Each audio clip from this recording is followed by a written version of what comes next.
I'm Gertrude Spies. Call me Gertie. I was a prominent member of Gretna society and had no idea how prominent or influential I was. In my day, I was the longest serving female assistant to the postmaster, 4 of them actually. It was a very busy job because folks would come to get their mail and packages all day long. During the holidays, we could barely get it sorted. Excited citizens wanted it straight off the railroad. And times were changing very fast. Airmail now delivered mail in half the time for those willing to pay 8 cents instead of 2. And by 1926, you could actually get it delivered to you, provided there was a suitable receptacle in the front of your home. When our first postmaster, Edward Crawford, died of heart failure in 1930, I actually helped his wife succeed him as acting postmaster. But President Hoover wouldn't sign to appoint her because she was a grandmother. And I didn't think that was fair, but what did I know? Anyway, together we brought it from second class to first class, which meant on a national level, our mail now went to the front of the line. We commissioned a larger building to take care of Gretna and McDonoughville. So President Roosevelt, FDR, he finally signed to appoint her after 6 years of her doing the job, and thanks only to a petition signed by all the citizens of Gretna. Next, in 1941, Frederick Wisser was our postmaster. He was rougher, and those years were tougher. We were in the middle of World War II, and there was so much worry. The imminence of danger and the uncertainty of war placed added emphasis on letter writing. In fact, to armed forces, mail was second only to food. Sometime after the war, Mr. Wisser's father, who worked and lived inside the Gretna courthouse, was found with a gunshot wound to the middle of his forehead. Supposedly there was a letter that he wrote saying that he was ill, but a couple of years later Mr. Wisser resigned to run for mayor, but he lost to William White. But I'm still grateful for him because he brought the first air conditioning to the post office. The next 8 years with Wilbert Rhodes, they were swell. In fact, by that time I was sitting pretty with 3 weeks vacation, and I spent them all motoring across the east and west coast with my sisters. I lived with 2 of my sisters, Apollonia and Annie. We lived together our whole lives in one house. We were born there and died there. It was a house that my father built right over here in the 600 block of Lafayette Avenue.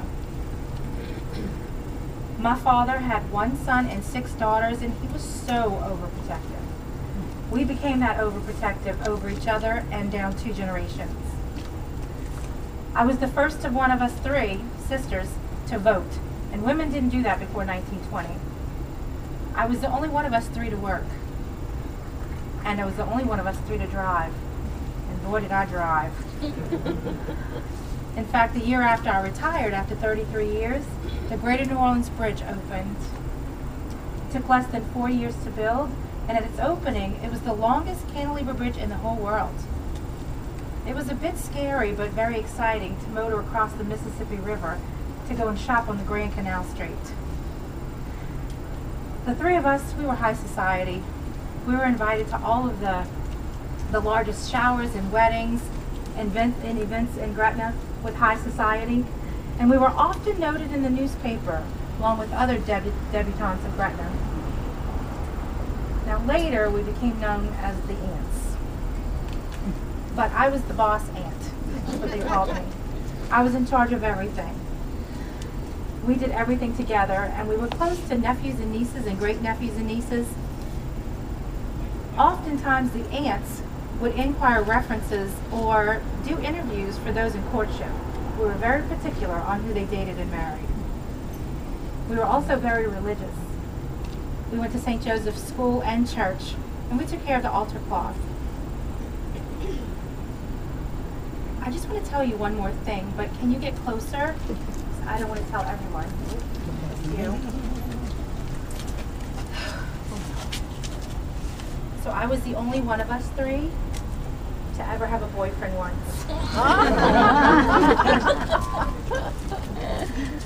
He was a lawyer. Oh, I'm sorry. He was a judge. And he was a politician with a family. That was a long time ago. So I died in 1984. I was 86 years old, and I lived a long, happy life. My sister Annie followed me the next year. She was 85 years old. And Lonnie, in 1988, she was 98 years old. And we're buried all together here, as it should be, with our other sister who served God her whole life as a nun, Sister Bertha, and our lovely grandparents. I want to thank you for stopping by, and I hope you'll visit again.